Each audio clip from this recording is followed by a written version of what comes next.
Get a lot of off-season work. We've seen the videos, we've seen the photos. What is driving you so far? Mostly just live up to what I know I'm capable of and just complete the goals that I want to this year, and just basically the people that believe in me, prove them right, and really not focus on the people who don't believe in me. Everybody says they were surprised you were coming back this year. Why was everybody so surprised he couldn't coach Sweeney? I guess because he thought like I had the year that I wanted, and he thought I was going to go to the next level. But that was an average year in my opinion, and I know what I have in the tank. I know what I can do, and so that's why he was so surprised. It's a phone call you made to the coach, telling him that you wanted to come back. You text through that, what that was like. Yeah, it wasn't a phone call. I went to his office. Okay. But yeah, he was very surprised, like he said, and he was very happy, of course. But he basically just said I was very mature of me and the things that I wanted to do, and just told him my goals and my plans this year, and he was very happy about it. X, I'm guessing it's got to be night and day between the way you felt last year coming into the season and the way it seems like you feel right now, as far as confidence, as far as your ability to do what you've done all your life. Is that the case? Yeah, for sure. I mean, last year I was coming off that terrible 20 year, and it was overweight and things like that. And now I have a whole different confidence level in regards to what I wanted to do. And then basically I just know everything that I need to do and everything planned out, and just got to go and get it. You say last year was an average year. What do you see as an exceptional year for you this coming year? I mean, in my eyes, I have a goal list. I won't tell you all of them, but definitely a double-digit sack year this year. Really just it's a whole different list about it, but that's my main thing. What are some of the differences that you see under Coach Venables and Coach West now? What's kind of the difference, and are things a little bit different in any regard? I mean, I would say, West doesn't scream as much, or like he's not as vocal, and he doesn't use verbal language as Coach B does. But the mindset doesn't change. I mean, everybody, the standard of defense, Coach B left was a great standard here. West keeps that going, and we all as players know what that standard looks like. So we all just keep that going. So nothing really changes in regards to the vocal standpoint. So you led the team in quarterback pressures, though. So what do you have to do, or what do you have to improve in to make those pressure sacks, do you think? Really just finishing the plays, really, I would say. There was a lot of plays I feel like I left out there and really didn't finish it the way I wanted to. That's the reason. It was just pressures and not sacks. So it's really it's a lot of small details on it that I'm working on this year in regards to get off my hands and things like that. Everything plays into that. What about Coach Eason and his style, and what kind of coach has he been? Yeah, I love Coach Eason. He brings a very professional, he's coached at the next level, he's played at the next level, so he brings that professional. I don't really know the words to put it as, but when he talks, you listen basically, and he brings his presence is very known, and you really listen to him. He has a lot of advice and knows what he's doing. He doesn't mind talking, does he? Oh, no, he doesn't. He's not shy at all. I guess, was there any point during the season last year when you thought you were going to the NFL? Or did you change your mind at any point? I would say the first half, my eyes was on it, but the second half, I was getting to a point where I was kind of second guessing it and realized what I really wanted to do, and so that's the decision I made towards the end of the season. Why were you second guessing it, do you think? Really just the goals that I wanted to put out, and a lot of people. Nobody has seen what I'm capable of, and that's just what I really want to show this year. Did you get a grade from the NFL? Yeah, but all of that varies. A lot of people didn't know, they thought I was going to run a 4.8 in the combine or something like that. But people don't even know how fast I am. I can bust out a 4.4 out there, but they don't know that yet. Did that play a role in your decision? I wouldn't really focus on the grade, because I know what I could do at the combine and showcase my talents, but it's mostly just what I accomplished last season, and I want to accomplish a lot more. You mentioned the last 2 years, how they were tough. What was the low point for you during that time? What year? The last couple of years, the struggles with staying healthy and all that. What was the low point, you think? Definitely that whole 20 year. I was just going through a lot of different things in regards to being overweight and being in my head a lot of different mental stuff I was going through. But I beat all that last year and overcome all that, and really just on a clean slate now. I'm really just going to get my goals. going back to that year, your team's out playing football games. They're on the road. You're home. Yeah. Hey, I'm gonna play video game. What if you could go back now and tell that XT something? What would it be? Really just believe in God, man, because I was about to give up on football. I was about to just quit it and just let it go. And so really just believe in God and talk to the people around me. There's great people in this, like great people in my life, my family, my coaches, my teammates. They all just was encouraging me, man, just believing in them. And mainly, that's the main thing I would tell myself back then. Was there one person or maybe one event that kind of brought you out of that bad space and put you in a good frame of mind?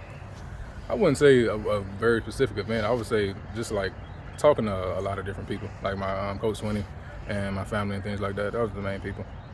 Had you given up football, where do you think you'd be right now? I don't know. To be honest with you, I really don't know. So that's what were you at weight-wise right now? Oh, I'm at 265 right now. I'm working down to 255, and once I get there, it's wraps. What do you feel like you'll be able to do at 255 if you're not able to do 265? You'll see. I mean, just you'll see. I can't really put it into words, but you'll see for sure. What has the process been like finding that right balance for you? You know, of weight, speed, and all that. Yeah, it's mainly just nutrition and just getting my nutrition right. That's all discipline. I mean, all the working out stuff that's going easy, but you can't. They always preach you can't out train a bad diet.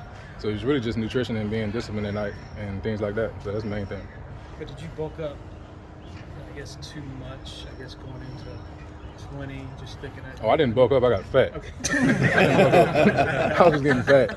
I was just fat back then. I didn't bulk up. But now your personal life has changed. You know, the engagement and all. Has that played a role for you too? And that, hey, I'm going to do this. I'm going to do it the right way. Yeah, I mean, just growing up and just growing up in your head a lot and just maturing wise. Everything plays a factor in that. How much did it play in your decision, just the fact that you can come back and kind of do something special with the guys that you have across the defensive line? Oh, that made it a lot more easier. I mean, it just gives you that vision, the 2018 D-line that I was here with. It just gives you that great vision of the guys that you got here, and we can be one of the best ever to do it. What Avenger nickname did you decide? Oh, I'm Thor. I'm Thor. I guess how do you decide what you are, why you're Thor? We really was everybody was trying to come up with their character. I mean, Thor's one of my favorite. I'm a huge Marvel fan, so Thor was very easy for me to choose because he was my favorite character.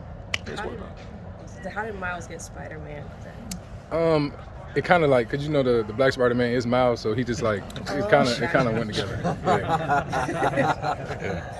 I guess go ahead. Oh, no, I was just, obviously it's kind of a fun thing, but how much does that even just help with the camaraderie and the togetherness to do something like that? Oh, a lot. Just give us a vision, just give us our own identity because everybody was trying to make us from back then, but really just give us our own identity and knowing that we can really be one of the best to ever do it here. So you're the huge Marvel guy. Were you kind of the impetus behind it, or the other guys huge Marvel guys? We basically was just coming up with what do we want to be besides the Power Rangers? So, and me and KJ are a huge Marvel fans, so we really the two that came up with the Avengers, and then everybody else just fell in and chose their character and things like that. Who's going to tell Christian Wilkins that you guys aren't the Power Rangers? Who's going to tell Christian Wilkins? Oh, I mean, he probably would be happy because if we chose the Power Rangers, he probably would have a lot to say about that. Yeah. Was there ever consideration into going DC or Justice League, or is it always Marvel? Nah, always Marvel. I never got into DC. I don't really know much about it, to be honest with you. Good for you. I guess why is Thor your favorite? I mean, before he was the strongest Avenger in my opinion before Captain Marvel, and then we found out WandaVision and all this other stuff. But Thor was just always the strongest guy in my eyes. Just being the son of Odinson, and I can get a lot into it. I don't want to get. Any of the younger guys on the defensive line has stood out so far to you? Oh yeah, I mean, you got guys like young Kevin Swick and Greg Williams and Xavier Thomas. They all coming along and all just feeding off us and really just learning a lot and just really progressing a lot this spring. Speaking of Kevin, how has he progressed from last year, moving from linebacker over there now? Oh, a lot, man. It's very inspirational to see because he didn't expect it. He came in thinking he was going to be a linebacker, and they told him to move, and he just his mindset about it has just been very inspirational. I mean, just coming in and working, just putting his head down. Is there anything specific you kind of took him aside and say, hey, you can do this better or this, or maybe try this? Do you do that sometimes with a guy like that? Oh, yeah, for sure. I mean, you tell them that because they're new to the position, so you tell them what their strengths are, and you can see what a guy can do and what he can't do. So we just give them advice there. How much did you and KJ talk to each other about the process of whether to come back or not? Was it independent? Or Oh, he was definitely independent. KJ had no clue I was coming back. I kind of knew he was going to come back, but my bad.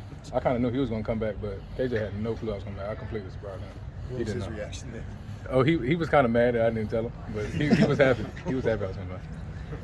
Was there a little bit of, I guess, fun in keeping that and seeing people and how surprised they were with you coming back? Oh yeah, I mean it was definitely fun. I mean, Coach Swinney had knew about he was the first person to know. He was like a week or two before I actually made the announcement because he was gonna start recruiting guys. Like not recruiting, but going to the portal and stuff like that. I didn't want to replace me, so I had to let him know. And so he was the first guy to know. And then of course it's always fun. Regardless of that fact. Is that hard keeping that a secret and making Coach Swinney keep it a secret? Yeah, it was definitely hard. I had to remind Coach Swinney a few times so he wouldn't say it to the team before we got to the banquet and things like that. But yeah, it was definitely hard because I had people asking me every single day because I didn't make an announcement yet. So it was definitely difficult. I know you touched on it a little bit earlier, but how integral and important would it be for having Coach Eason here to kind of provide you a roadmap to the NFL? You saying how is it? Like having him kind of show you the ins and outs of how to get to the NFL. Oh yeah, I mean he just gives you that insight of what the NFL is looking for, and just basically all the like you said, the ins and outs of it, and it really makes it much easier. It makes the process much easier of what you need to work on and what they're looking for in regards to off the field and all those different factors. You're talking about keeping a good diet. I think last year we heard sweets was the thing that was a problem Yeah. for you. What are you not eating, or what are you eating to try to make yourself better there? It's really I would say in regards to sweets, like I don't eat any more candy or anything like that, but in regards to like sweet drinks and things like that, I just do like Crystal Lights, put it in my water just if I want to like take something flavorful that's like 5 calories. So it's just small things like that plays the difference, and the diet and nutrition and things like that. Anybody else?